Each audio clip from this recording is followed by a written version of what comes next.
សួស្តីបងប្អូនទាំងអស់គ្នាជួបជាមួយនឹងខ្ញុំបាទសូណាល់ហើយថ្ងៃនេះខ្ញុំចង់ប្រាប់បងប្អូនទាំងអស់គ្នាថាបើចង់បានផ្ទះតិចកម្មមួយដែលជោគជ័យមានសត្វច្រើនរស់នៅកុំផ្ដោតអារម្មណ៍ទៅលើតែមួយចំណុច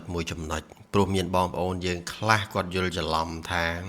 ផ្ទះតិចកម្មឲ្យតែមានសម្លេងល្អតែមួយមុខទៅដឹងតែទទួលបានភាពជោគជ័យដឹងតែមានសត្វច្រើនហើយធៀបពិតទៅការគិតបែបហ្នឹងអត់ត្រឹមត្រូវទេផ្ទះតិចកម្មមួយដែលល្អវាកើតចេញពីកត្តារួមផ្សំជាច្រើនយើងកុំផ្ដោតអារម្មណ៍ទៅលើតែមួយចំណុចកុំផ្ដោតអារម្មណ៍ទៅលើតែសម្លេងកុំផ្ដោតអារម្មណ៍ទៅលើតែក្លិនកុំផ្ដោតអារម្មណ៍ទៅលើអីតែមួយមុខមានន័យថាវាកើតចេញពីកត្តារួមផ្សំអញ្ចឹងយើងត្រូវការមើលថែទាំនិងការសង្កេតតាមដានពីបញ្ហារបស់ផ្ទះរបស់យើងមានបងប្អូនយើងខ្លះគាត់ខលមកគាត់ឆាតមកថាមាន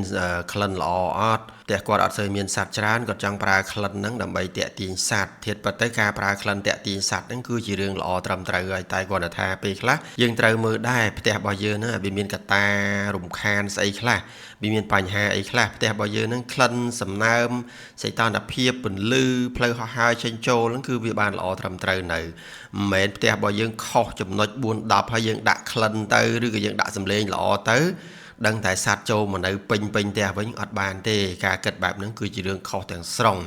ហើយបងប្អូនទាំងអស់គ្នាក៏កុំជឿអ្នកបច្ចេកទេសខ្លះគាត់និយាយចេញមកហ្នឹងដូចបច្ចេកទេសដែលគាត់ធ្វើហ្នឹង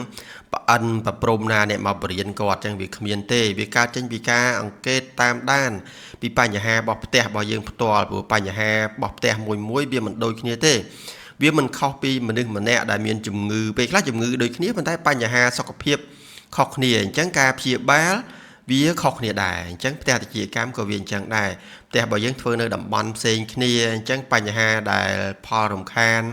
ក៏វាផ្សេងគ្នាដែរអញ្ចឹងផ្ទះតិចកម្មមួយដែលល្អវាកើតចេញពីកត្តារួមផ្សំខ្ញុំនិយាយម្ដងទៀតគឺកើតចេញពីកត្តារួមផ្សំទី1គឺផ្លូវហោះហើរចេញចូលរបស់ផ្ទះរបស់យើងនឹងស្រួលអត់ហើយទី2គឺសំឡេងរបស់យើងនឹងរៀបបានល្អត្រឹមត្រូវអត់ទី3ឈើដែលយើងចាប់ហ្នឹងវាត្រឹមត្រូវអត់ប្រាក់ឈើដែលយើងប្រើហ្នឹងវាត្រឹមត្រូវអត់ហើយបន្ទាប់មកទៀតយើងត្រូវថាតើក្លិនដែលយើងដាក់ទៅហ្នឹងគឺជាក្លិនដែលសត្វតិចកម្មចូលចិត្តនៅអត់ហើយចំណុចមួយទៀតគឺមានសត្វរំខានអត់អញ្ចឹងអាហ្នឹងសិតតែជាចំណុចដែលកត្តារួមផ្សំជាច្រើនទាំងអស់ហ្នឹងបានបង្កើតទៅជាផ្ទះតិចកម្មមួយដែលល្អដែលអាចតាក់ទាញសត្វបានច្រើន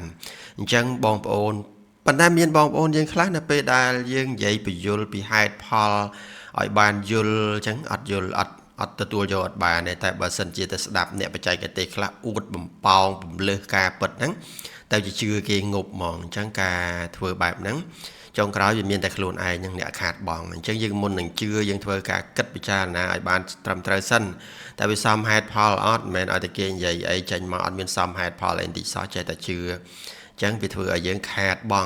ង់លុយកាក់ហើយខាតបង់ពេលវេលាទៀតហើយនៅពេលដែលយើងធ្វើផ្ទះតិចកម្មអត់ជោគជ័យគេសើចថាមុខរបរហ្នឹងអស់លុយច្រើនហើយធ្វើទៅអត់បានផលអញ្ចឹងមុននឹងជឿមុននឹងសម្រេចចិត្តធ្វើអីមួយយើងគិតសិនណាហើយក៏សូមជូនពរឲ្យបងប្អូនទាំងអស់គ្នាដែលចាប់ផ្ដើមមុខរបរចិញ្ចឹមតិចកម្មនេះមានឱកាសទទួលបានភាពជោគជ័យទាំងអស់គ្នាបើទោះជាពេលនេះសបុកតិចកម្មធ្លាក់ថ្លៃក៏ដោយតែវាមិនខុសពីមុខរបរផ្សេងទេមុខរបរផ្សេងដូចជាពីមុនអញ្ចឹងដំឡូងកៅស៊ូឬក៏ស្វាយចន្ទីអីពីមុនតម្លៃវាអត់ល្អឥឡូវតម្លៃគេចាប់ផ្ដើមក្រាន់បើវិញអញ្ចឹងវាមុខរបរចិញ្ចឹមតិចកម្មក៏វាមិនខុសពីគ្នាដែរវាមានពេលចុះក៏វាមានពេលឡើងដែរវាមិនមែននៅចុះចឹងរហូតទេអញ្ចឹងយើងត្រូវតស៊ូព្យាយាមមើលថែផ្ទះតិចកម្មរបស់យើងដែលយើងបានធ្វើរួចហើយនឹងបន្តទៅមុខទៀតដើម្បីយើងនៅពេលដែលសបុកឡើងថ្លៃមកវិញយើងមានឱកាសទទួលបានប្រាក់ចំណេញខ្ពស់ហើយណាមួយមុខរបរនេះក៏យើងមិនត្រូវចំណាយមានន័យថាយើងចំណាយតែម្ដងទេច្រើនណាស់ចំណាយនៅពេលដែលយើងសាងសង់ដំបូងហ្នឹងហើយនៅពេលដែលយើងសាងសង់រួចហើយយើងអត់មានចំណាយអីច្រើនទេយើងចំណាយទៅលើតែទឹកភ្លើងហើយនឹងការថែទាំខ្លះទេវាមិនមែនដូចមុខរបរខ្លះនៅពេលដែលធ្លាក់ថ្លៃយើងធ្វើលែងកើតហ្មងដោយសារតែការចំណាយការថែទាំនឹងវាខ្ពស់អញ្ចឹង